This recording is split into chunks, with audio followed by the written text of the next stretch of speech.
Shut up and sit down.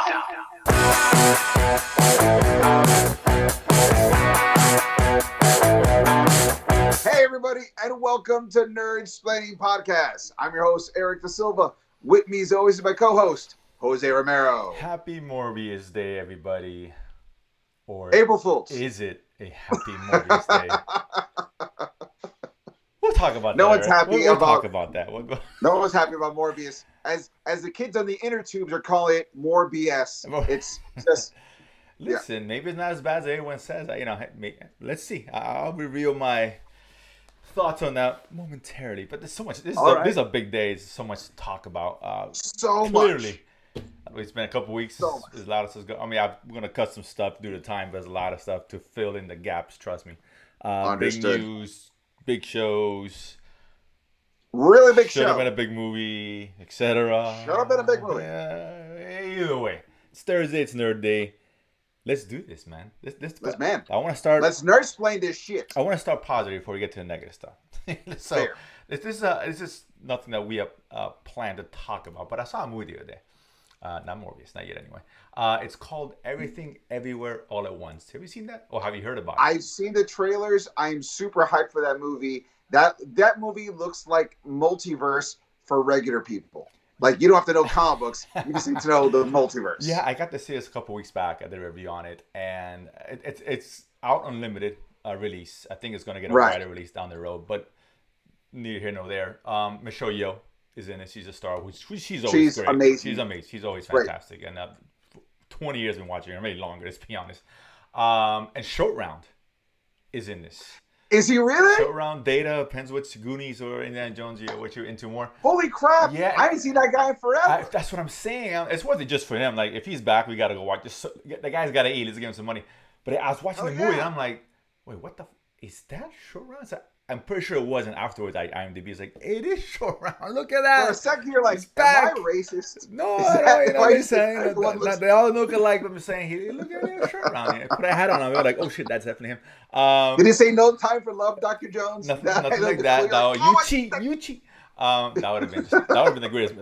This whole show would have been about this movie. Forget about it. Jamie Lee Curtis in it. By the way, listen, it's a multiverse movie, right? About the multiverse. But dude, this movie is fucking bonkers, and in a good way. It's the most unique movie I've seen in a long time, and awesome. This is the way they do multiverse in a way that Marvel can't and aren't capable of doing, right? I'm not saying it's about a good thing. It's just different. And this is how you do it's Jackass meets sci-fi, martial arts, comedy, all rolled into one. That's how bonkers this movie is. The way you're pitching it, it sounds like, as great as Michelle Yeoh is, and she looks fantastic in the movie, it sounds like there's a little part of you going, Jackie Chan should have been in this, and it would have been fantastic. Oh my God, Jackie Chan, forget about it. Again, would have been the whole show just about this movie. Right. Just because you had a Jackass. When you had Jackass into it, I'm like, oh, no one does physical comedy like Jackie Chan. So I thought that would be... Well, no, that's a fair... Listen, he would have been great in this movie because it's comedic. And the really cool fight scenes. There's one scene where he fights with a fanny pack. That was fucking awesome. That alone is worth the price of admission. But Jackass in this... grotesqueries of stunts that are kind of, I guess, okay, all right, that they go through. It's very fascinating. I don't want to spoil it. I don't want to say anything because I don't want to give any spoilers, but highly recommend. Would you say it's a go see in the theater movie? Go see the theater movie? Yes, absolutely, yes, absolutely. Do it. Yes, so I think I'd be surprised if that's one of my favorites this year, easily. All right, it's so good. That is a bold statement from you because you're very particular about your movie. This is wild. It's bizarre, sometimes overly bizarre, to be fair. But it works. I love that. I love a good weird movie. Yeah, it's weird, but the science behind the multi makes sense, and this behind it is just like it's so ridiculous. It works, man. It really is. Are you saying this is like a fun Donnie Darko? Oh, much fun, Donnie Darko.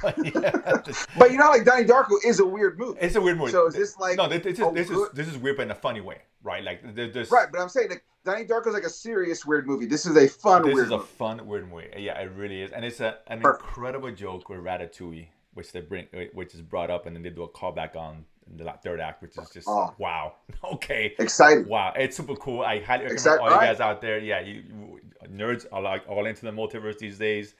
This is one to see. So I had to bring it up because, and Eric, I'm itching for you to see. What are you saying is, before you watch Into the Multiverse of Madness, watch everything all the time. This may always. be better than that. Be honest, you may want to wait till after. To be perfectly honest. But it's a good multiverse primer, one way or the other. Yes. Oh, absolutely. Yeah. It works. Yeah. There you It's go. so good. So So good. cool. Studio A24. If those who aren't from A24, they're kooky. Not other films. Yeah, Not all the works. Yeah. Not all the movies Very work. avant-garde in a good way. Sometimes way too much of a bummer. Correct. But in a good way. So. Correct. But this one, they hit out of the park. Must watch anyway. Awesome. That being said, let's move on to the movie I saw today. Yeah. Morbius. The opposite of everything all the time. Well, listen. Everyone, listen. The embargo lifted yesterday, but it's never a good sign when the embargo lifts the day before a movie comes out. That's just historically as the way it goes. The reviews were mediocre to bad. If I'm being nice. I believe it has a 19 on Rotten Tomatoes right now. I think it's unfair, to be honest with you. This movie isn't bad. It's not mediocre. It's terrible. It's really bad. You had me for a second. I did for a second. Didn't I? Oh really? It's God. I'll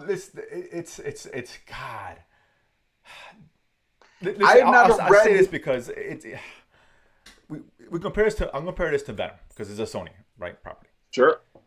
Venom was not a great movie, right? Neither one of them were great. Right. They were fun. They were fun. Barely, but they weren't great. Right. They were bad stories. The first one had bad CGI, whatever. This one has bad CGI. I don't know why it has really bad CGI. The story is not as bland, it's dull. But the difference is that there's no Venom in this one. Venom was fun, right? Yeah, Venom, the Eddie Brock Venom dynamic is fun. That was entertaining. Yeah. This has nothing that could redeem all the other negative shit in this film. Morbius is dull. I was bored, dude. I was bored. I really was just nonsense. I'm like, it felt like coming out of the 90s. You know, CGI. I don't know why they had 2 extra years to work on a CGI, and obviously they did opposite. They just stopped. They stopped. I think they gave up. They threw their hands and they said, forget it. They stopped before they even stopped because of the pandemic. Fuck it, whatever. This movie sucks anyway. And don't get me wrong, the CGI wasn't going to save this movie. Don't get me wrong, but it's still inexcusable to have bad CGI in these times. That's all I'm saying. And all these scenes, and there's a story we were going to talk about last week. There was a rumor coming out that all these scenes of this Marvel tie-ins, whatever, the MCU, Spider-Man. Right, like Oscorp and Horizon Labs, and even the Spider-Man murderer. Right, all the lies. None of it was in the movie. Boo. None of it. Boo. The exception of the credits, we'll get to in a second. But yeah, I'm disappointed because I didn't expect greatness, but I wanted to at least be decent. Dude, I would have accepted fun once again. If it was fun. No, agreed. Listen, it could be bad, but it's fun. Okay, fine. Venom is not great, but it's fun, right? Like I always say, like a good example of a bad fun movie is like Darkman. Darkman is a fun bad movie. There's plot holes, things that make sense, but it's fun to watch. It's fun, for the most part. It's fun. It works. So I was hoping that. What it was shooting for, it hit. This was shooting to be a good superhero movie, whatever you want to call it. It's not. It's bad. It's just not good, man. And some people may like it. I'd be shocked if you like it. I really do. I wouldn't mind somebody that says, okay, I'd buy that. I'd take that. Right? Someone told me mediocre. I'm fine with that. It's not the worst movie of all time, but it's not good. It's just not good. So disappointing. But these end credit scenes, I gotta ask you this. So if anybody really cares about the spoilers. So spoilers. We're going to be spoilers, but I'm only spoiling the 2 after credit scenes. So you want to fast? How about this? Fast forward 5 minutes. Go ahead. If you're wondering, while my palms are up, we're talking spoiler. When my palms go down, we're done with spoilers. Yeah. So Jose, we'll wave once the spoilers. We'll wait. Right. We'll wait. Okay. So we're gonna start. Here is spoiler beginning now. Okay. So there's 2 credits, and I heard that they were both like the worst after credits anybody's ever seen. It's not that bad. It's the weirdest one. So the first end credit scene, we had the show. It's kind of like a skyline shot, and there's like a ripple in the sky, night sky. It's purple, giant, almost like a tear. Right, I'm thinking kind of like multiverse. The Spider-Man No Way Home. So all of a sudden, they pan to a jail cell, and there appears Michael Keaton, Vulture. Okay, and he's looking around. He's like, "What am I doing here?" Whatever. They kind of next scene is him being escorted out of the jail cell with a new story in the background saying, "Oh, some guy just appeared in an empty cell, and they have no record of him, and he's going to be released." Okay. Second one, we have Morbius driving some fast car out in the middle of nowhere, 2 or 3 in the morning. He gets out, open field, and I guess he's waiting for somebody. And here appears Michael Keaton Vulture. Except he's geared up as the Vulture. I'll get to that in a second. So he talks to Morbius. He's like, "What's going on?" He's like, "Okay, I don't know why I'm here, but I think we can do something together. It all has to do with Spider-Man." And Morbius is like, "Interesting," and it ends there. So I asked this because two things make it weird. First of all, he mentioned Spider-Man. Morbius doesn't know who the fuck Spider-Man is. Right. Number one. Fair enough. He's got the Vulture costume on, full gear with the wings, and he flies in. He came on his own. And he came in wearing a jumpsuit. How he appeared in a jail cell with the jumpsuit, whatever. I know he's in jail in a place. It's weird. But how the fuck did he get the suit to begin with? He didn't have the technology there. Didn't he build that technology from some... The director had an interview where he basically spoiled both of these, which is always a bad sign when the director's spoiling his own movie before it even comes out. Good point. But he said, the Vulture's a resourceful guy. I'm like, yeah, but the only reason they were able to make that tech is because they use Chitauri alien tech. Which doesn't exist in this world. It should not be possible with just human technology. You needed like a little bit of anti-gravity, a little bit of something else, maybe a flux capacitor. I don't know. That's what powered everything, right? If I'm not mistaken, was that technology that he unearthed after the Avengers. Right, after War of New York. I heard about it in New York, How the fuck did that happen? Like, what? It doesn't make any sense. Well, first of all, what doesn't make sense is the Vulture showing up in the Morbius Venom verse because he's supposed to be part of the Marvel verse. Even that tangential Sony Marvel thing, he's there. Right. He could forget who Peter Parker is. He knows who Spider-Man is because Spider-Man, he fought Spider-Man. Spider-Man saved his life. But there's no reason for him to teleport anywhere. Exactly. It makes no now, sense. if you remember, a few months ago, Michael Keaton was on Stephen Colbert, and he says, I should be talking about this, but I'm going back to film some reshoots for a scene for something. I can't say what it is. Right. And he says, I don't even know what I'm doing because I don't. And he covered up. He goes, I don't remember what. I don't know. None of this makes sense to me. So just tell me what to do, and I say it. I think part of it's like, wait a minute, this story doesn't make sense to me. I mustn't be paying attention. I'm Michael Keaton. I did Birdman, Batman. Who knows what the fuck's going on? Whatever. And what it was his literal brain going, this doesn't make sense. And everyone is only going, no, that's fine. Don't worry about it. None of this makes sense. Just like here's the thing. Everybody who's into these kinds of movies is like Scarlet Witch in Age of Ultron. We are in it. We are trying to understand it. We want to see how all this connects. Sure. Sony is Hawkeye in Age of Ultron. He goes, none of this makes sense. Who cares? I'm a guy shooting arrows. If you don't die, we win. So that you want to be an Avenger? Like that's what it feels like. Once again, we talked about this several times in several episodes. Yeah. Amy Pascal, money management wise, Sony is on point. In terms of story, they stumble ass backwards into success. Into the Spider-Verse was all Lord and Miller. It had nothing to do with Sony. Lord and Miller made that successful because they're Lord. You gotta give credit where credit's due. I mean, that's exactly. So Sony's got to take some credit. They're at the top. No. The Venom movies, if it wasn't for them accidentally stumbling on the Eddie Brock relationship, the first Venom movie would have sucked and it never had a sequel. They got by on one aspect, and now with Morbius, here's the thing: if you thought, oh man, after Spider-Man No Way Home, Sony got their act together. No. Sony throws whatever they can against the wall, having complete apathy to what they're creating, and hopefully something works. Marvel guides them on Spider-Man. Lord and Miller make that cartoon work because that's what they're good at, and everything else, Sony thinks they know what they're doing, which is why the Amazing Spider-Man franchise ate a dick. It is why Spider-Man 3 ate a dick. It's because Sony has no idea what they're doing. They just want to throw everything in and go, this should work, right? Who cares? And Sony, when it comes to Sony's own comic movies, Sony gives us chicken chock full of salmonella. It looks good on the outside, but when you cut inside, it's pink, it's uncooked, you're going to get sick afterwards, and they're going to be like, you want a chicken? That's what you got. That's Sony.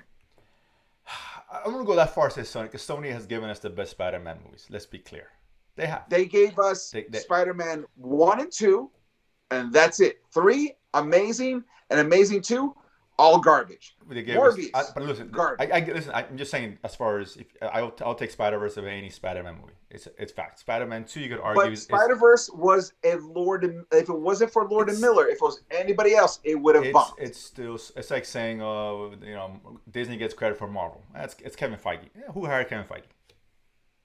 So I mean, Marvel did, not Sony. It was Marvel. Marvel hired Kevin Feige. Disney. I'm saying. But Disney bought Marvel, but Kevin Feige was already part of Marvel when they bought him. That's fair, which is fair. I'll give you that. But the point is that somebody hired Lord. Not Lord and Miller just did the whole movie and say, "Here's Sony, here it goes." That's not how it works. They pitched it. They pitched an idea. Sony said yes. They liked it. So I'm just saying. But we're seeing a lot of studios pass on. Listen, we got to get credit where credit's due. I know. Everybody's in love with Marvel, but let's be clear. Marvel has never made the best Spider-Man movie. They haven't. It's inarguable. It's Spider-Verse. You could argue Spider-Man 2 in most cases. Fair enough. I happen to like Homecoming. I think that's I get it, but I think solid. It's a solid movie, but it's not Spider-Verse. It's not. And I think most people will argue that Homecoming is better than that. I don't think, maybe only you. I don't know who else. There's no one else. I don't think will argue that. I'm not trying to build up Sony. I feel like Homecoming and Spider-Verse are tied, to be honest. Only because Homecoming did it with one Spider-Man, and Spider-Verse needed 7. I'm not talking about that. I'm talking about the Into the Spider-Verse, not part 3. That's what I'm saying. Oh, I'm saying Homecoming is on the same level as Into the Spider-Verse, because you did one Spider-Man in Homecoming. You need 7 Spider-Man. Right. No, and that's why, to me, they're tied, because they're both really great Spider-Man movies, but they're different because one has one thing. But if you did a single Spider-Man, so No Way Home is also taken out of it as well. Single Spider-Man story, as much as people rave about Spider-Man 2, Homecoming to me is a better Spider-Man movie. I get it, but I think the general consensus, that's not the case. It's like me saying as Homecoming is as close to Spider-Verse as Moon Knight was to anybody who thought this was going to be close to Fight Club, which is still the most ridiculous statement after watching the first episode of Moon Knight. I disagree, but we'll get into that. Not like Moon Knight, but this has... Stop it. This don't even bring up Fight Club. It has nothing to do at all. We'll get. I saw the connection, but we'll get into that. Zero. Listen. Listen. I'll say it now. I like Moon Knight, but anybody tells me Fight Club, ridiculous statement. I have to wave to the fans to be able to come back in. Listen. So let's wrap this up. But I'm saying, listen, just because there's a split personality, we're back in. We're back in, guys. There's other movies that split personalities. That doesn't make them Fight Club. It just doesn't do it. I'm sorry. It's not by any stretch an insult to Fight Club to compare to Moon Knight. As much as I like Moon Knight, it's not great. It's fine. It's nowhere near Fight Club. There's no comparison. An aspect. It's like when people are comparing Moon Knight to Indiana Jones. I can kind of see the high adventure aspect. I could see that of it. More. Not all of it, but at least the spirit of that. There's no spirit of Fight Club is not in this film. The spirit, Fight Club is not Fight Club because it's dual personality or schizophrenia. That's not the point of that movie. I know, but it's an aspect of the movie. And I think that's the aspect that we're relating it to. But there is no aspect that relates to Fight. None. Zero. There was no communication between both parties. That these are two entities where it's a split personality, which we've seen 100 fucking times. But listen, we're jumping. I know, we're jumping the gun. But I'm saying it's to compare those is ridiculous. Like I'm just saying, you don't even bring up fucking Fight Club. Dude. It's retarded. It's the worst comparison that anybody's ever had, and whoever the actress that came on said is retarded. She doesn't know shit. I told you she knows shit about movies. It was very clear when she made that comparison. She never seen Fight Club, and I was so right. It's good. I like Moon Knight, but stop with the fucking Fight Club. Not even close. Let's continue so I put you in your place at the proper time. Not even close. Continue.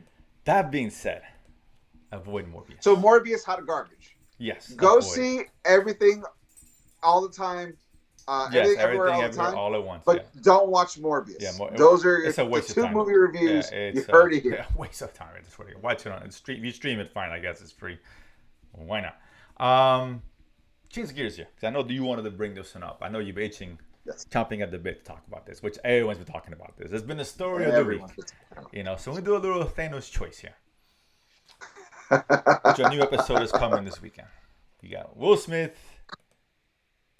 versus Chris Rock. Too easy to choose between who's the best one out of two, right? But they were fighting. Clearly, it's Chris Rock. But all seriousness, obviously there is a big slap heard around the world with the Oscars and yada yada yada. And do you remember a few years ago there was a TV show called The Slap, and they all happened with like a guy who smacked a kid during like and that became the big thing, and that was they were like, how are you going to build a whole series around that? Like this second, I was like, oh, that's how you build a series around that. Yeah. That's how you do it. You come in like this, and then you have the world split camp. Listen, this was great memes, nothing else. But the best one I've seen is Will Smith is walking to Chris Rock, and he has a red lightsaber, and he cuts Chris Rock in half. That to me has been the best one. And they cut to Jada's face, and she's like, "Do it." Well, I've seen a Fresh Prince one that was great. I will say this: after watching Will Smith smack Chris Rock, that Bel Air remake makes a lot of sense now. That's how it came about. So listen, I'd like to get your perspective because you're a comedian. So you've been in the shoes of one Chris Rock, not to that degree. I've had people attack me on stage. What are your thoughts? You saw it. Everyone saw what happened. I mean, honestly, it was that joke was a level 3 offensive at worst. It was not like there should have been no reason to get up. And honestly, like Will Smith, man, Jada Smith embarrassed you for like a year and a half to everybody. And I know it's cool not to hit a woman, but you could have walked away from that situation and you didn't. So Chris Rock is like a foot shorter than you. He's like 100 pounds lighter than you. And you went there and smacked him because you knew you were going to get away with it. And here's the other thing, too. You smacked him, and he'd sit there and took it. Fuck you, Will Smith. You trained to be Ali. If you're going to smack somebody, either put some hurt on it or keep your ass on the seat. Like, what are you doing? Like, it's not like first of all, it's not like Jada has cancer and that's why she's losing hair. She has autoimmune disease that millions of men have, and they lose their hair, and we make jokes about their Mr. Clean asses all the goddamn time. She's always had her hair short. Now it's just less of it, and she's choosing to shave it. Listen, Bruce Willis is losing his goddamn mind, and that's the only thing we can't make fun of him for. Everything else is on the table. So because she's all cognitive and she knows where she is and those are all her choices, fuck you, Will Smith. Fuck you, Jada. Chris Rock, all the way. Yeah, kudos to him, dude, because that could have escalated in a different way, right? It could have gotten really ugly. There was a second where I thought Chris was going to throw hands right at him again. And he knows he kept his arms behind him the whole time. Kept his composure. I mean, like, listen, I've had a dude rush me on stage where I luckily the stage was elevated, so as he came at me, I had like 1.5 feet on height, so I just kicked him in the face, and then the security took him away. So that was cool, but like you're on an open stage, and he came right up at you, like, because he's your friend. Like Chris has talked about it. Will Smith is a neighbor of his. They've been friends for like 20 years. Once again, fuck you, Will Smith.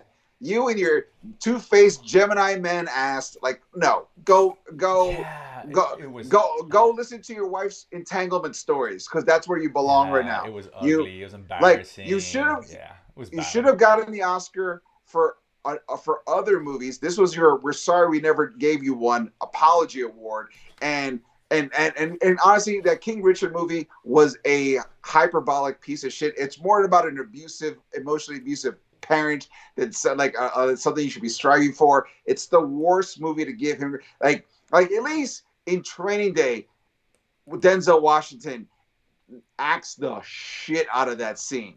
Like, it's amazing. There's nothing you did that was good. The story was problematic at best. It wasn't inspiring at all. Like, no, go fuck yourself, Will Smith. Chris Rock all the way. It's embarrassing. It was really embarrassing. It really was. It really was. It was almost as embarrassing as Snyder's movies getting the Fans' Choice Awards on the Oscars. That was more embarrassing. The Flash getting to Speed Force and Army of the Dead. Get the fuck out of here. Yeah, that was weird. I think everyone expect, Spider-Man to win that. Everyone, and honestly, they should have, because Spider-Man was a better movie than both. No, whatever. I mean, I was just like, okay, Will Smith threw everybody off. What can I say? I don't know. I voted before after that, but That was weird. Who? I mean, best really If you fan ever choice, wondered, the Twitter choice, whatever the fuck they call the award. That was if you ever wondered, like, how did odd. Trump get voted president? That's it. That moment in the Oscars, those 3 moments. So she goes, "That's why we fail as a species. We have to take the L on that one." I mean, the Snyder fans are enforced. I guess it is what it is, and I mean, like I said, I don't think a lot of young people watch the Oscars. To be fair, so they may not be voting or even know that award existed or whatever, right? I guess I don't know, but that was like okay, that was a slap in the face. That was a slap in the face of just self-respect. Yeah, I was like just really that's that one. Okay, yeah, fine, yeah, whatever. Yeah. What a weird night, Oscars. Huh? But yeah, it was just weird. Yeah, it was just odd. But kudos to Chris. Oscars so weird. I did see I did see a meme though, a great meme with The Rock. If that was The Rock there, right? Yeah, clearly. Oh yeah, he would have kept his ass down. He wouldn't done shit, dude. He would have. He would have even like been mad in his chair. He would have laughed harder. Will Smith looked at Jada and said, "I'm not with her." Keep going. It just chance. It's easy to pick on the little guy. Damn it. But yeah, so that was what a bizarre night. You're fucking Will Smith. Speaking of bizarre, I hope there's only one good thing that could come out of this, and that is Will Smith can now stop trying to get Jaden Smith to become Miles Morales in the live action. You've guaranteed that your son is never gonna do. No one's gonna. Yes. You're radioactive now. Thank you, Will. Thank you. Yeah, I think the one good thing you did is you made sure that doesn't happen. That would have been just that would have been. Oh yeah. It would have been worse than a slap. I want to see Chris Rock as Miles Morales. Oh my god, I love that. Are you kidding me? At this point, do that. Or maybe that's his dad or something. I don't know. You can put him in there. Throw him a bone here. Throw him a bone. But speaking of other strange stories, not strange story. Actually, between you and me, I wouldn't mind seeing Chris Rock doing a semi-dramatic role and have him be the Prowler. That's what I would want to get Chris Rock as, not as a dad, because the dad's a cop, but he could be the Prowler. That's I can. Because the Prowler is mostly it's like a mech suit, so you don't really have to be that. Like, so he could look really strong until he takes it off, and you're like, oh shit! Talk about a disguise. You never would have known it was him because the armor is so big. It would have been a cool flip, and it would have been a less comedic role. He could still be funny in it, but it would be more like Chris Rock acting level, like New Jack City versus Chris Rock as Chris Rock. Because that was like 30 years ago, and I mean, he still got it. I don't know. Spiral wasn't that good, and he was in that. He wasn't that good. He has the angst of going through a divorce. You channel that, and that's the Prowler. Just put him in the way as like an innocent bystander. Whatever. It's not taking any chances, Chris Rock Prowler, 2024. I got an interesting story, and a weird one. Obi-Wan, right? This came out today, where an announcement was done by Ewan McGregor. Ewan McGregor himself, and he announced that this series was going to premiere on the 27th, not the 25th, and they're dropping 2 episodes. I think it makes perfect sense. Friday. I'll tell you exactly why. Everyone's like, why would they do this? It's just something that doesn't. I will tell you what it is. This is actually smart marketing by Lucasfilm. You want to know why? That weekend is Star Wars Celebration, the big convention, the first in-person convention in the past 2 years. Also, remember, that week is the 45th anniversary of Star Wars' first Episode 4 release. Right. It comes out of the 25th, but that is their week. So, since they don't have a movie coming out, they're releasing 2 episodes, which is essentially going to be 2 hours, the length of a movie. It's the same day. Historically speaking, you're looking at about an hour and 15 minutes. Okay. Well, if it's 45 minutes each, you're looking at about an hour 15, maybe an hour and a half. We'll see how it plays out. I don't know. I'm just saying, maybe. There's been long episodes of Mandalorian. We don't count Boba Fett. We don't talk about that here, except the last 3 episodes. But I think it, to me, just makes sense because it's going to make it closer to the Star Wars Celebration, and that's a really big weekend for them. So to me, I would buy that if they just schedule Star Wars Celebration today. But Star Wars Celebration has been scheduled for over a year. And right. So now all of us in executives like, oh, we didn't know that. I find that hard to believe. Because once again, not Disney, but Lucasfilm, it does a shit show job of marketing Star Wars. They're horrible at it. But you have to, listen, we talk about Sony giving shit. This is Disney, right? Right, but just like we Whoever's give a lot in of credit to, Disney not know. It's impossible. You can't convince me that no one at it's Disney branch it's knew this about look. this. It doesn't make It's any the same sense. thing about how like Amy Pascal is amazing at the financial side of running Sony, but not the creative side. Which is fine, but Kathleen Kennedy, then let's back up. The creative geniuses of Disney right? didn't know that this was going on, and all of a sudden they're like, I oh, and they announced this day like a month ago. I think it's because the response to Kenobi has been so big, but it's almost like overshining Star Wars Celebration. They said let's It's bring it all together to weird. make it a big weekend. To You, me, it makes sense. you It makes sense. They're trying to combine everything into like a I package think weekend it would deal. have been cool to release it on the actual 40th anniversary. I Number think one. so, but I think they're trying to And bring. maybe do a second episode on Disney Plus early on Friday for those who are at the convention, right? Who get to see it early. That would have been a much more effective way of handling it. You get the 40th anniversary; it's a big deal. And now, hey, and for the fans right here, hey, we want to give you a bonus episode on Friday. Oh, everybody's gonna get excited and see it before.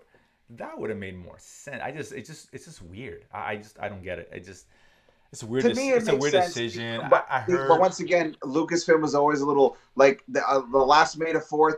What was the big like? They were like, "Oh man, we can't wait to hear about all the amazing Star Wars stuff that's coming out." And we got a 2-minute vignette of footage that was released the year prior. Right. Like it was nothing on May the 4th. It goes back to Kathleen Kennedy. It's at the end of the day, right? And this the incompetence. It's under her. She controls that. And I feel like the one thing that Anna Pascal does well, which is the money management, the business side of Sony. Kathleen Kennedy, she is Sony in the sense where she just stumbles ass backwards into success, but doesn't know what to do with it. Like Force Awakens, you had the entire nerddom just giving you carte blanche to do. Keep it up, and you throw it away. You stumble into the Mandalorian, and you're like all nerddom's like, man, keep this going, and you give us Boba Fett. Like you give us you stumble into Rogue One, but then you give us The Last Jedi and Rise of Skywalker. Like there is no quality control. It is like whatever the whims of the world, and that's so weird. It's just weird. And I know like, I heard people speculating saying because they wanted to because Netflix apparently is dropping Stranger Things that Friday. Oh, okay. So they want to compete. Steal some thunder, which to me is just dumb because this isn't box office. This is streaming. Right. I can watch Stranger Things at 11 o'clock at night or the next day. Exactly. So that to me, I'm not buying that. It doesn't make any sense. Why would you want to compete with them to begin with? So you're struggling on your own. You're doing just fine fucking things up on your own. You don't need fucking Stranger Things showing up your ass. So it's weird. It's just awkward. It's weird. But listen, it's only 2 days. It's not end of the world. At least we get 2 episodes. Because it's only 2 days, it made sense to me. They were combining it to Star Wars Celebration. I think that just helps kind of swallow that pills. At least we get 2 episodes, and it's only 2 days. If it could have been like a week or two, I'm like, yo, what are you guys doing? What the fuck is going on? Yeah, if it would have been if they moved it to any other week, I would have had a problem. It would have been like I said. I can see the argument. It's just like I thought there was a better way of handling it than one, and thought that should have been done before when you knew Star Wars Celebration was already scheduled. You know these things. Sure. It was like done the 1 episode. I thought would have made more sense. Or drop 2 on Friday, where no one gets to see, but those who are at the Star Wars Celebration. Well, maybe Star Wars Celebration will start. Maybe Star Wars Celebration will get a 3rd episode, or I don't know. Maybe it's possible. I don't know, but I know they're gonna get it too. I would assume. If they don't show them there, then this whole thing was a waste of time. Like if I hear they didn't show it on, what the fuck were you guys doing to begin with? Seriously, that's just. I hope that's not the. I don't think that's the case at all. I would assume they're gonna go a free screening of it or whatever, or premiere. Something. Because otherwise, that's now you're just wasting it. It's just dumb. Yeah. Well, actually, on the 26th anyway. I would assume they do it on Thursday, than Friday. I don't know. Because if why you previewing the day where you can see it for free anyway? Previewing on Thursday. But I think Celebration is on Friday as well. But I think it starts on Wednesday or Thursday. But I'm saying no. I think it starts Friday, but I might be mistaken. I gotta double check the dates, but I thought it was Thursday because if it's Thursday, you do it a day early, get the hype going, the hype train. Oh, we saw it early, and everybody tweeting about it. Maybe that's something they'll do. Like if you got tickets, you get a day premiere early. They're live, so that might be that will make sense. Because if you're doing the same day again, all right, they're watching one. I can watch it at home earlier than they can. So it's weird, but yeah, it is what it is. But again, at least it's not. more than a day or 2 days anyway. Right. So I'm checking the dates. At least it's not more than a week. At least it's not more than a week. Right. Yeah, it starts the 26th on Thursday. So there you go. Okay. So whatever. It is what it is. Another interesting story here. This is one that really kind of came out of nowhere, I thought. And you always got to have a non-Marvel DC story in here. So let's do this. Sure. Voltron. Live action Voltron. Coming for all listeners to enjoy. It's being shopped around currently. Sure. Some big studios, of which Amazon Prime is also bidding for this. And they got deep pockets. So it's coming. We got the producer and director. I believe writer's going to be the same guy who did Red Notice. Think of that what you will. I like Red Notice, but it's not great. Fun. So once again, yeah, a fun movie, right? Fun. Whatever. I'll give him a shot. But so he's doing Voltron. It's coming, man. It's coming. The bidding war's on. Hey, listen. Voltron Galaxy Defender, the remake they did for Netflix. Yeah. So really good. That series was really good. I really liked that one. I was like, wow, this is like it wasn't rushed. They took their world building time. It reminded me a lot of like the sensibilities of like Avatar: The Last Airbender, where there was a main story, but they fucked around a little bit and kind of let the world kind of build itself, and you get to know the characters. They took everything you remember from the original cartoon. They took it and just made it make more sense. Instead of it being chopped from a bunch of different cartoons to make sense, they made everything make sense. And it was great. It was a really enjoyable. If you've been sleeping on Voltron and Galaxy Defender, watch it on Netflix. Really it's fantastic. Which I'm surprised Netflix didn't bid on it. They're not in the running at all, which surprises me given that they've done Voltron. Yeah, I'm surprised too. But maybe it's because they're like, we already got this, and whatever the movie comes out, they'll piggyback on it. So maybe this is going to be expensive. You can't make this. It's going to be expensive cheap. At least not well. Yeah, and Amazon's got deep pockets. They don't give a fuck. So I get why they're in it. Studios, I get it, but man, whatever. But it's going to be expensive. This movie has to be at least one. It's got to be like easily. This is the way tone-wise. This is the way I feel like the Voltron has to be. Voltron has to be Pacific Rim meets the A-Team. In a sense, we have these four outcasts, these four soldier outcasts who are on a mission. It goes sideways. They end up on a planet, and then they discover the castle, the princess, alien invasion army. They release a big kaiju. Voltron comes. First, it's the Lions. They have to learn something about themselves as a team, form Voltron, kill it, and it's the first major defeat that this galactic empire has ever had in like 100 years. And that's the beginning. Like this should be the movie. No, it's super simple. Yeah, it's super simple. This could be bad, but I mean, listen, I love Voltron, so bring it on, right? Yeah, absolutely. If it sucks, then it is what it is. But at least they're trying, because they've been talking about this for ages, and I think now is a good time to bring it out. I really hope that if they could base anything just to characterizations from the cartoon series, I hope that carries over to the movie, because they really nailed down all the characters, fun little twists on the original ideas. Like I really hope they that cartoon inspires this movie, because there's a lot of good stuff in that thing. It really is, and this will be a couple years away. This is the start of the process. But yeah, at least it's cool. It's exciting for us as nerds to check that out when it comes out. Which leads us to another series geared for nerds that we're dying to see for ages, at least come to fruition, which it did. And there's 2 episodes that got released on Paramount Plus, and that is, of course, Halo. Yes. 2 episodes. We're a little behind us, so we're gonna catch up on this. So yeah, we're excited about this one. We love Halo. I've heard playing Halo for like bad reviews though. 20 years. There's been a little bit of bad word of mouth. I know people who got the screeners early. I couldn't get to see it early, but some good thoughts, bad thoughts. I think they were solid all around for the most part. Okay, yeah, that makes me feel better. So you haven't seen it then? No, okay. I have not. Okay. I here's the thing, because I don't have Paramount Plus. I'm going to wait until the entire series has been out, and then I'll subscribe for that month free, and I'll plow it through. Gotcha. But if I'm sure you have Paramount Plus. Well, yeah, I was, I obtained it through means, Hey, listen, we questionable more value, I don't need to know the adventure you went to get it. I just have to know you got it, so you can be our man on the watch street, the show. Yeah, so I did end up watching both that one out. The second one dropped today, actually. It's every Thursday. So listen, it's good.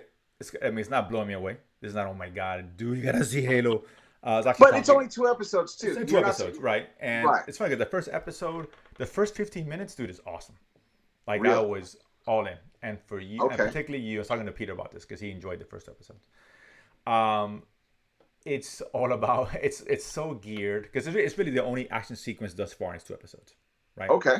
So it's here comes the Covenant somewhat, and here comes Master Chief with his other Spartans, and it's just, the kicking ass. Dude, that scene is. I was like, oh shit, this is the way it's gonna be. Sign me up, because dude, before that, right? They're on this planet, and these kids are on the forest, and they're running to the Covenant, right? So they notice who they are, and they're running away. Oh shit, get the fuck out of here! And they get blown to fucking bits. The kids, and you see one scene where the kid's legs are fucking like off. Shit. I'm like, oh shit, this is what we're doing here. Okay, did not see that coming. And then when they go to the base where people live, and here comes Master Chief, then it's like, dude, shooting the face and blood, and I was like, damn, they're not fucking around. I was like, okay, nice. I like that kind of brutality, the graphic. They don't hide from that. They don't turn away the last second. They show you the blood. Right. They show you the shot to the head. Very cool. I had the guy with the sword. All that's super cool. And for like a Halo fan, dude, it's all there, dude. The grenade. You know what I'm saying? There's a scene where the Master Chief is not spoiling anything, but he gets shot or whatever. He had the shield. You know what I'm saying? But he takes cover, and you hit the shield. You know what I'm saying? Cool. All you Halo fans, all the gamers, y'all know what I'm talking about. That beautiful sound when the shield goes back to full power. I heard it, I'm like, oh my god, I love it. I was geeking out, right? I mean, yes, it's geared for the Halo fan, but just hearing that, I was like, dude, this is fucking awesome. I was dying to play Halo after this. I really was. I was telling people, dude, I gotta get Halo now. I'm not gonna get it because I'm not getting Xbox, but if I could, I would love to play Halo. But after the first 15, 20 minutes is great. It's good. It gets to the story. It's a whole lot of changes. I'm not married to the lore of Halo. I'm not. I can give a shit. They can make all the changes they want. We see Halo Master Chief's face. I don't care. People didn't like that. I don't give a shit. It doesn't matter. You don't take the mask off. This is Mandalorian. Mandalorian has to have it on because it's religion, right? It's just the way, right? It's built into the story here. Take it off. Fuck it. As long as you don't take it off when you're fighting, I'm okay with that. Perfect sense. Sure. So that didn't bother me. All these changes to the story didn't bother me. I liked it. It's good, solid sci-fi. The Covenant part's really cool, even little by little. So I like them. On a scale of 1 to 10, what would you give those first 2 episodes? 7. That's a solid first 2 episodes score. It's good. Absolutely. It's got good story building, being the characters. I expect things to pick up. Like I said, that first scene was just so good, and I'm like, dude. Like I said, you watch that first scene, you're hooked. It's just like, dude, that's fucking awesome. Perfect. But yeah, it's solid. I think you'll enjoy it. Again, this isn't the production is good. It's not Apple Plus level production. So some of the CGI is not the best at times, but for the most part, it is. So they pump money in here because you have to pump money in this shit. You do. And it's a solid, well done, good story. I'm enjoying it. They're starting to introduce Cortana very shortly, but completely different from the Cortana that you and I guess the gamers know of her. Sure. Just interesting. I liked it. It's interesting. I won't spoil it, but it's good, man. I think you'll enjoy it. It's a good show. It's well done. Okay. It's well done. Cool. Maybe it gets better or worse. I don't know. Maybe it could be even great. And by the time you end up watching, I'm like, dude, you can't wait for you to watch this 8 episodes. I assume 10. I don't know. Well, we'll talk after the show, and maybe if you could send me a My Adventure, I can go look at it a little bit earlier too. But we'll see. We'll play by ear. That depends. I have to ask the parties who assisted me with. Yeah, I get it. Hey, listen. I don't know. But that being said, it's a cool show. We'll get into the details later. I enjoy it, and I think if you're a hardcore Halo fan who's not married, I mean, because how some people are, Eric. Some people. Yeah, they are. There has to be the comic book. Either the exact lore, the book, right. which I am so opposed to. If I wanted that, I have that. I have the comic. I have the game. I go watch that, play that, read that.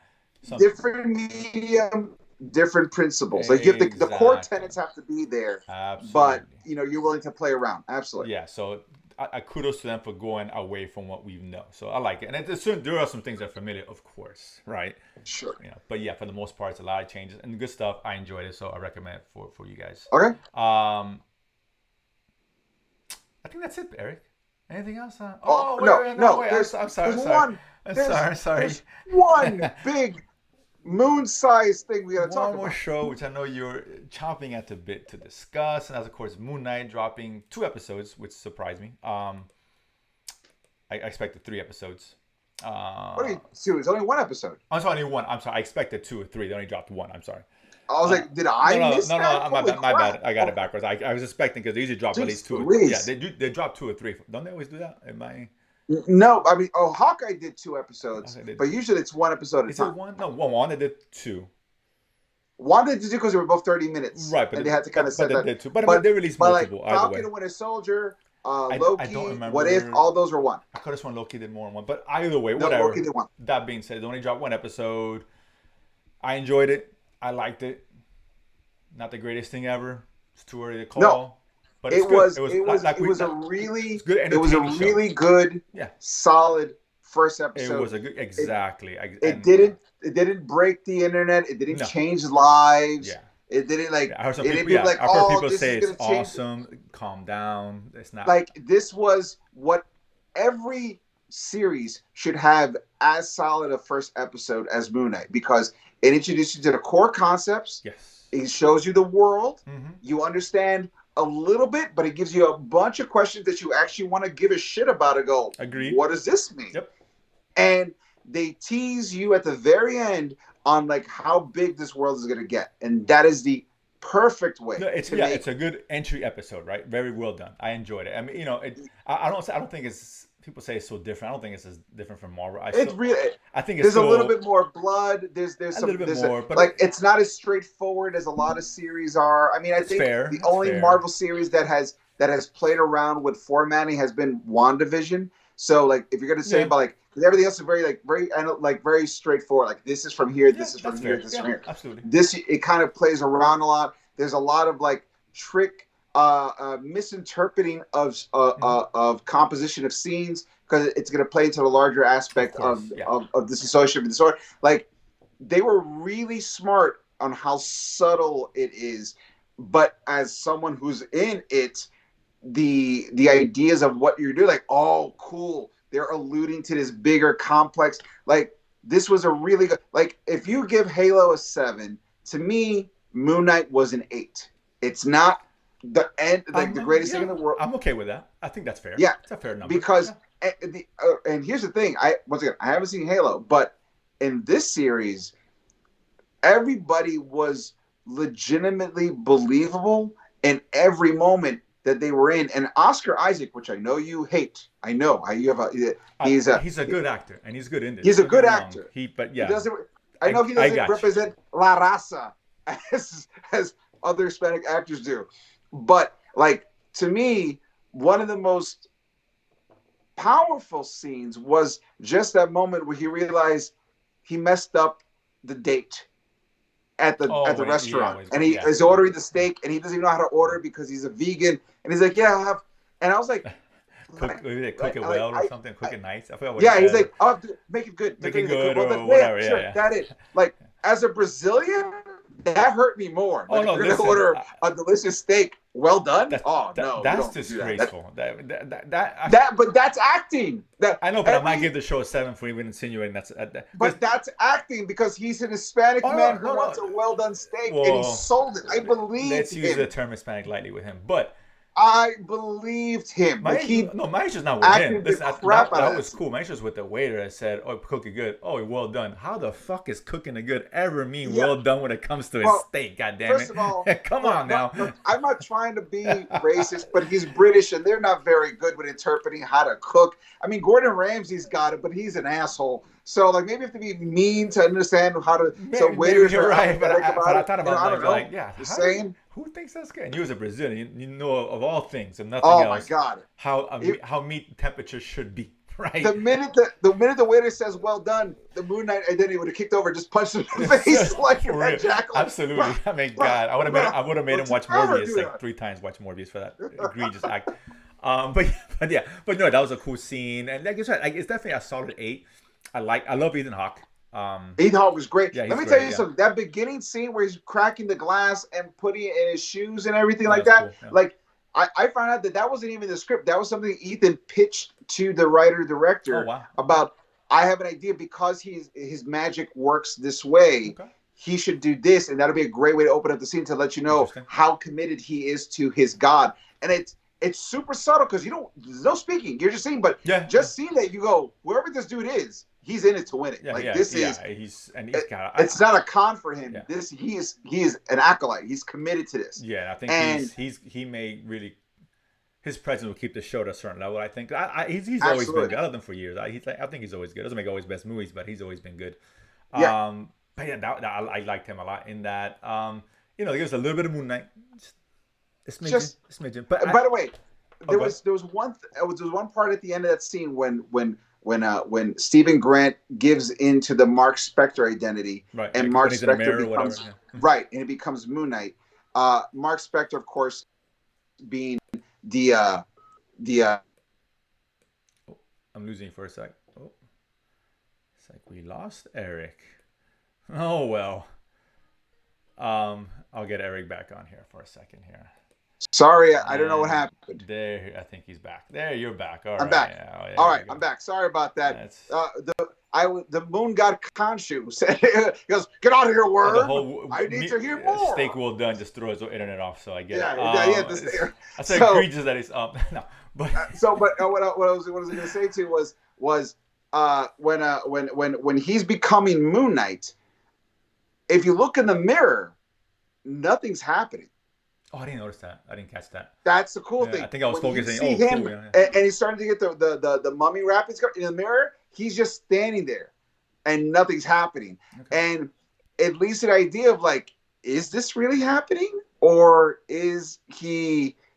Well, this is all part of a delusion. That's what makes the Moon Knight character so interesting. And as soon as I saw that, I remember that scene in the trailer where he's in a mental institution just smacking himself in the head. I'm like, this show is going to mess around with what is real, because Mark Spector is an unreliable narrator. Right. It just got me more excited about the show. It just got me more excited. Cool. That one subtle thing, I was like, oh, that's so cool. And I know they screen 4 episodes. Most great. I knew a friend who actually got to see the 4. A couple guys. And I'll say this, because I told them, when I saw the episode, I want to get to see Moon Knight a little bit. I want to see more Moon Knight, right? It's cool. Sure. And they're like, well, then lower the expectations. And they're not saying this in a bad way, but they said there's very little Moon Knight in Moon Knight, and particularly in episodes 2 and 3. He may pop for a scene here and there. So if that's what you're expecting, you might be disappointed. Which is whatever. Again, there's not a negative. I don't need the big Moon Knight. I like the Mr. Knight character myself. That's whatever. I guess whatever. And they didn't tell me. I'm not spoiled. I don't know what version of Moon Knight or whatever. Whatever that particular character with the suit doesn't appear very often. So okay. For whatever that's worth. One guy didn't like that. Some guy didn't care, but. He says it slows down for 2, then the 4th episode's really good. For whatever that's worth. Both guys told me that. And I heard that the guy who wrote the first episode also wrote whatchamacallit. He wrote Umbrella Academy. Yes. And he also wrote the last episode too. So I feel like it might be one of those things where for budgets, they had to kind of slow down the pacing for 2 and 3, 4 subs to uptick, and then 5 and 6 just knock it out. That's what I'm assuming it's going to be. I guess, because there's a lot of character stuff they're going to have to get into, so I'm expecting that, which I'm fine with. It doesn't bother me. Honestly, I'm like, whatever. If it's good, it's good. If this episode proves anything, you don't really need. I love Moon Knight, but it's the Mark Spector character that is the most interesting thing. The guy in the suit. Yeah, no, so like if it slows down the Moon Knight, but you're going to delve deep into the Mark Spector of it all. I'm in it for that. No, I assume they are, and they're gonna do some, world building and how he became this, and they're gonna fill those gaps that the first episode kind of just left open purposefully. Right. But yeah, it's a good start, man. It's good. I enjoyed it. I really did. Like I said, I want to love everything. We all do. I was like, right, of course. Obviously, and at the end of the show, maybe we'll say this is the best thing they've done, or it could be just good. I don't know. Whatever.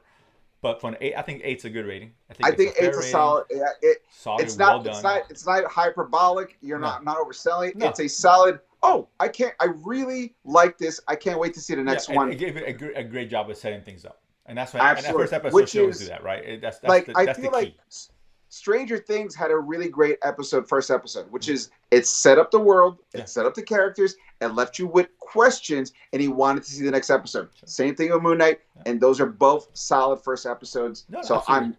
I'm down. I'm looking forward to the next one. What I think. Like the 6 episodes total. Yeah, 6 total. So that's interesting. Yeah. As a Moon Knight fan, I know you're a Kenobi fan. If Kenobi episode 1 is as solid as this, I know you're going to be as equally excited as I am for the next episode of Moon Knight. Oh yeah, because... And I'm after seeing this episode, I don't not that I'm not oversell this episode like it was amazing, but I don't know if Obi-Wan's going to reach the heights. Hey, you know what?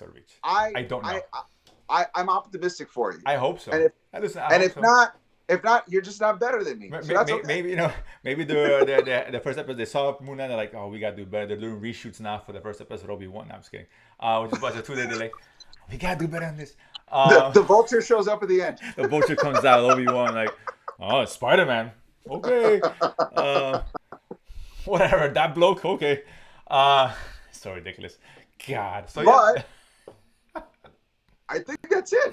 Yeah, though that is it for today. That's a full show. Good stuff, and we got more Moon Knight to come next week. I'm very excited. Absolutely. This is going to be the next 6 episodes will probably be the happiest Nerdsplaining we've done in quite some time, because I'm going to be excited. If every episode is as good as this, I'm excited. It could lead into another, because we got 6 of this. Then comes Kenobi, another. Well, I guess 5 weeks since they're doing 2 in one day. 5 weeks with Stranger Things. I mean, we're looking at some like Doctor Strange in a month. The uptick is starting. We got Halo. I mean, the uptick is happening, man. It's gonna be. Absolutely. Yeah, we got Doctor Strange. Then we got as soon as and then we have Thor. And Thor. We got Doc Strange. And they just announced Game of Thrones in August. Late August. Oh, the prequel series. Yeah. Which is only a couple weeks before the release of the Lord of the Rings series on Amazon Prime. So those two will be going head to head. So that's gonna. We might have to go double episode, 2 episodes a week instead of 1. It's gonna be a lot of stuff. Nerd stuff kicking in there, so that's a lot of shit. So that's and awesome. You know what? I'm not complaining. Complaining. Awesome. And in June, what's the show? A little small show. The Boy, something like that. I don't know. I forget the name. Oh, whatever. I heard it's okay. I heard it's sure. Whatever. But guys, this has been Nerdsplaining. Thank you so much for tuning in. We appreciate you guys, all the love you're giving us. Don't forget to like and subscribe. Smash that button, as the kids like to say. It helps us out so we can do more of this full time for you guys. We always enjoy talking nerd stuff. We enjoy you guys tuning in. Don't forget to follow us on social medias at NerdsplainingPod on Instagram and at Nerdsplaining_ on Twitter. Let us know what you thought about the show, what you like, what you didn't like, what you agree, what you disagree about our opinions. We enjoy all that. Don't forget to go to my website, ericdasilva.com, DASILVA, where you can check out all the original audio episodes. All right there on the landing page. And while you're there, buy my album, Adorably Offensive. I appreciate it so much. Don't forget to tune into every episode of Nerdsplaining on the Latin Nerd Network right here on YouTube, where you have Nerdsplaining and the Watch List with Jose as well. And, of course, Thanos' Choice, where you debate a Sweet 16's Thunderdome-style competition of IPs to figure out what is the one that will survive if there was a multiversal battle on one specific type of thing. We do all that. Once again, guys, I have been Eric Da Silva. This has been Jose Romero. We have been Nerdsplaining. And if you don't know, now you know. Boom.